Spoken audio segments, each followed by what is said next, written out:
नमस्कार, मैं दिवाकर सिंह राणा आप सबका स्वागत करता हूं राणा एस्पायर एकेडमी में। तो जैसा कि हम लोग देख रहे थे वैदिक सभ्यता के विषय में, आज हम देखेंगे वैदिक ग्रंथ। तो वैदिक ग्रंथों के अंतर्गत क्या क्या शामिल हैं, जैसा कि हम जानते हैं वैदिक ग्रंथ में चारों वेद, ब्राह्मण ग्रंथ, अर्णयक और उपनिषदों को सम्मिलित किया गया है।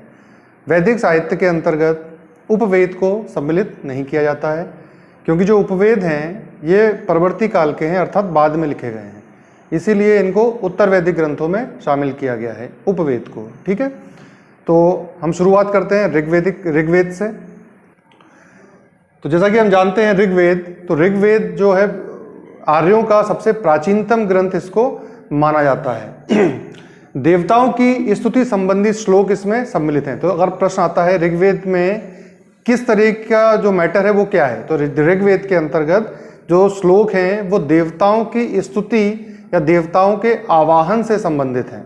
ठीक है, इसका जो रचना है, ऋग्वेद की जो रचना है वो किस क्षेत्र में हुई थी, तो ऋग्वेद की रचना संभवतः सप्त सैंधव क्षेत्र, जहां पर कि आर्यंस प्रारंभ में आकर बसे थे, जैसा हमने पिछले वीडियो में देखा था। सप्त सैंधव क्षेत्र अर्थात सिंधु, सरस्वती और सिंधु की 5 सहायक नदियों का क्षेत्र सप्त सैंधव क्षेत्र कहलाता है। तो जो ऋग्वेद की रचना मानी जाती है कहाँ पर हुई थी, किस स्थान पर हुई थी, तो वो माना जाता है कि सप्त सैंधव क्षेत्र में हुई होगी। ऋग्वेद में 10 मंडल हैं, 1028 सूक्त और 10,580 मंत्र। मंत्रों को ऋचा भी कहा जाता है। ठीक है, तो ऋग्वेद 10 मंडलों में विभाजित है, इसमें 1028 सूक्त हैं और 10,580 मंत्र ऋग्वेद में देखने को मिलते हैं।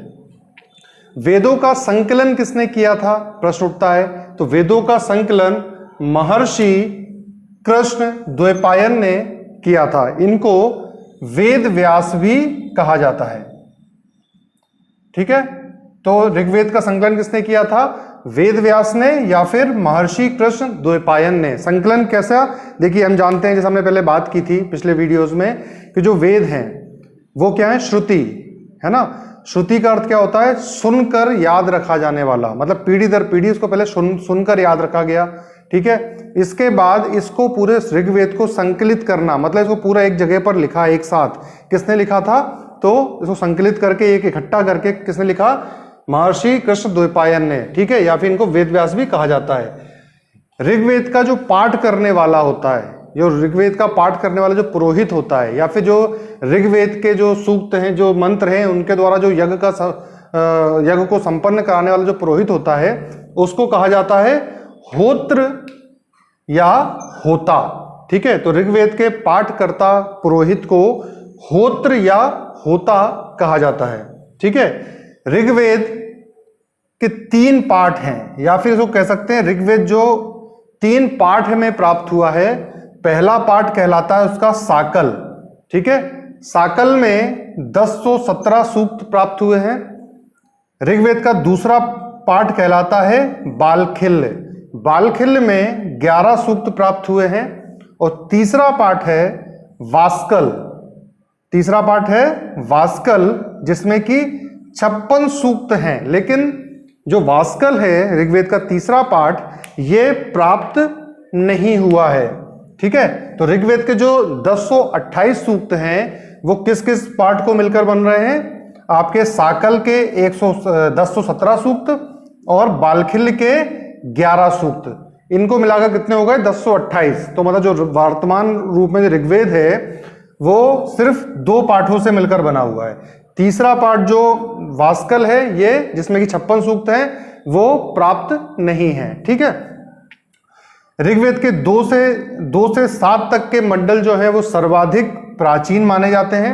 मतलब अगर पूछा जाए निम्नलिखित में से कौन सा मंडल सबसे अधिक प्राचीन है या प्राचीनतम मंडलों में से एक है, तो कौन से होंगे, 2 से लेके 7 तक, मतलब 2, 3, 4, 5, 6 और 7 मंडल। ठीक है, सबसे नवीन मंडल या सबसे बाद में जोड़े गए मंडल कौन से हैं, तो देखिए पहला मंडल, 8वां, 9वां और 10वां मंडल, ये 4 मंडल परवर्ती काल के हैं, मतलब बाद में जोड़े गए हैं।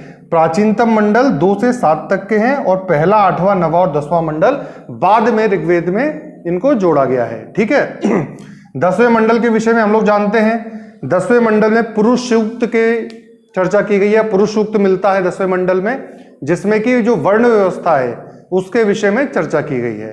क्या बताया गया है पुरुष सूक्त में कि जो एक विराट पुरुष या ब्रह्मा, उनके मस्तक से ब्राह्मण की उत्पत्ति हुई है, भुजाओं से क्षत्रिय की, जंघाओं से वैश्य की और पैरों से शूद्र की उत्पत्ति कहां पर बताई गई है? पुरुष सूक्त में। और पुरुष सूक्त कहां मिलता है? 10वें मंडल में, ठीक है, जो कि ऋग्वेद का सबसे बाद का मंडल है, सबसे नवीन मंडल है, ठीक है, जो बाद में जोड़ा गया है ऋग्वेद में, ठीक है। तो ऋग्वेद के एवं ब्राह्मण ग्रंथों की बात कर लेते हैं। क्यों, देखिए हर वेद के साथ कुछ ब्राह्मण ग्रंथ, कुछ उपनिषद और कुछ अरण्यक जुड़े हुए हैं, ठीक है। तो ऋग्वेद में ब्राह्मण ग्रंथ, ऋग्वेद के 2 ब्राह्मण ग्रंथ हैं। सबसे पहले हम समझ लेते हैं कि ब्राह्मण ग्रंथ क्या है।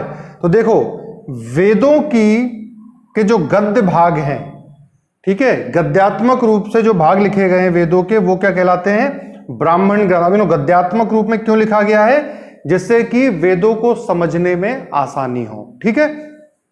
तो ये क्या हो गए? ब्राह्मण ग्रंथ। तो 2 ब्राह्मण ग्रंथ है ऋग्वेद के, कौन कौन से? ऐत्रेय ब्राह्मण और कौशितकी ब्राह्मण, ठीक है। तो ये दोनों क्या हैं? ऋग्वेद के ब्राह्मण ग्रंथ हैं। अब पूछा जाए निम्नलिखित में से कौन सा ऋग्वेद का ब्राह्मण ग्रंथ है, तो ऑप्शन में या तो ऐत्रेय होगा या फिर कौशितकी होगा। तो ये दोनों ही ऋग्वेद के ब्राह्मण ग्रंथ हैं। कौशितकी ब्राह्मण की रचना किसने की? महिदास ने की, ठीक है। महिदास जो ऋषि थे, इन्होंने ऐत्रेय ब्राह्मण की रचना की है। महिदास की माता का नाम क्या था? इत्रा था। इसीलिए महिदास के द्वारा जो लिखा गया ब्राह्मण ग्रंथ था, उसका नाम क्या पड़ गया? ऐत्रेय, क्योंकि महिदास की माता का नाम क्या था? इत्रा, ठीक है। इस ऐत्रेय ब्राह्मण में कुछ शब्द मिलते हैं, जैसे कि अथा, अनंत, जलधि, ठीक है। जलधि जो जिन लोगों ने हिंदी पढ़ा होगा वो लोग जानते होंगे, जलधि समुद्र का पर्यायवाची है, जलधि, ठीक है। तो इसका जलधि का, अनंत का और अथाह का, इसके साथ ही पृथ्वी को घेरने वाले समुद्र का वर्णन कहां पर मिलता है? ये सभी समुद्र के ही पर्याय हैं, मान लीजिए आप। तो समुद्र का वर्णन हमें कहां देखने को मिलता है? ऐत्रेय ब्राह्मण में, ठीक है। कौशितकी जो ब्राह्मण है, इसके जो रचनाकार हैं वो कुशितक ऋषि हैं। अब देख लेते हैं अरण्यक ग्रंथ। जो अरण्यक है, अरण्यक का मतलब, अरण्य का मतलब क्या होता है? अरण्य का अर्थ होता है वन, ठीक है। तो अरण्यक मतलब वन में लिखे गए ग्रंथ, है ना। तो अरण्यकों की रचना कहां हुई है? वनों में हुई है, जंगलों में हुई है। इसीलिए अरण्यकों को वन पुस्तक, अरण्यकों को क्या कहा जाता है? वन पुस्तक भी कहा जाता है, ठीक है। अरण्यों का मैटर क्या है, क्या है इनके अंदर? तो दार्शनिक सिद्धांत और रहस्यवाद का वर्णन अरण्यकों में किया गया है। ऋग्वेद के 2 अरण्यक हैं, कौन कौन से? ऐत्रेय अरण्यक और कौशितकी अरण्यक। नाम सेम है, ऋग्वेद के ब्राह्मण ग्रंथ भी ऐत्रेय ब्राह्मण और कौशितकी ब्राह्मण है, और ऋग्वेद के अरण्यक ग्रंथ भी ऐत्रेय अरण्यक और कौशितकी अरण्यक हैं, ठीक है। इसके बाद हम बात कर लेते हैं उपनिषद की। तो उपनिषद जो है वो उप और निष धातु से बना है, ठीक है। उप का अर्थ होता है समीप और निष का अर्थ होता है बैठना। तो हम लोग देखते होंगे, जानते होंगे थोड़ा बहुत कि जो प्राचीन काल था या वैदिक काल था, उस समय गुरु शिष्य परंपरा चला करती थी। शिष्य गुरु के आश्रम में जाकर रहा करते थे और शिक्षा ग्रहण किया करते थे, ठीक है। तो उपनिषद जो गुरु के द्वारा शिष्य को समीप बैठाकर शिक्षा दी गई है, उसका संकलन यहां पर किया गया है, ठीक है। क्योंकि क्या है, उपनिषद का अर्थ ही होता है समीप और निष का अर्थ होता है बैठना। समीप बैठकर शिक्षा ग्रहण की गई और उसको संकलित कर दिया गया उपनिषदों के रूप में, ठीक है। जो उपनिषद हैं ये क्या हैं? वेदों के अंतिम भाग हैं। वेदों के अंतिम भाग उपनिषद हैं और इसीलिए उपनिषदों को वेदांत, वेदों का अंत, ठीक है, वेदांत भी कहा जाता है। उपनिषदों क्या कहा जाता है? वेदांत, क्योंकि ये वेदों के अंतिम भाग हैं। उपनिषदों की कुल संख्या की बात करें तो उपनिषदों की कुल संख्या है 108, परंतु सिर्फ 10 उपनिषद ही विशेष महत्व के हैं, बाकी इतना ज्यादा महत्व नहीं रखते हैं, क्योंकि इन जो 10 उपनिषद हैं इन पर ही आदि गुरु शंकराचार्य ने टीकाओं की रचना की है। तो ये 10 उपनिषद कौन कौन से हैं देख लीजिए। केन, कठ, प्रश्न, मुंडक, मांडुक्य। यहां से मांडुक्य से आपको एक चीज याद रखनी है कि मांडुक्य उपनिषद में ही सत्यमेव जयते का उल्लेख मिलता है, और मांडुक्य उपनिषद में ही यज्ञ को फूटी हुई या यज्ञ की तुलना जो की गई है फूटी हुई नाव से की गई है, जिससे कि भव सागर को पार नहीं किया जा सकता। ठीक है, तो किस उपनिषद में यज्ञ की तुलना फूटी हुई नाव से की गई है? तो मांडुक्य उपनिषद। सत्यमेव जयते का उल्लेख किस उपनिषद में मिलता है? तो भी आपका मांडुक्य उपनिषद। ठीक है, अगला उपनिषद है आपका छांदोग्य उपनिषद, बृहदारण्यक उपनिषद, ऐत्रेय एवं तैत्तिरीय उपनिषद, कौशितकी उपनिषद।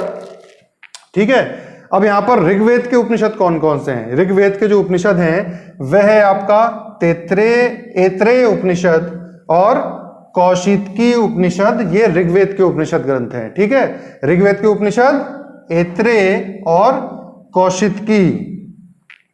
उपनिषदों में आत्मा और ब्रह्म का वर्णन किया गया है। ठीक है, तो यहां पर हमने देखा ऋग्वेद के कुछ महत्वपूर्ण फैक्ट, इसके साथ में ऋग्वेद के ब्राह्मण ग्रंथ, आरण्यक और उपनिषद। ठीक है, तो अगले वीडियो में हम लोग सारे ग्रंथ यजुर्वेद, अथर्ववेद, सामवेद और इनके जितने भी ब्राह्मण ग्रंथ है, आरण्यक है, उपनिषद हैं, इसके साथ में इन सभी के विषय में हम चर्चा करेंगे, जो कि आप अगले वीडियो में आपको सारा कुछ मिल जाएगा। धन्यवाद।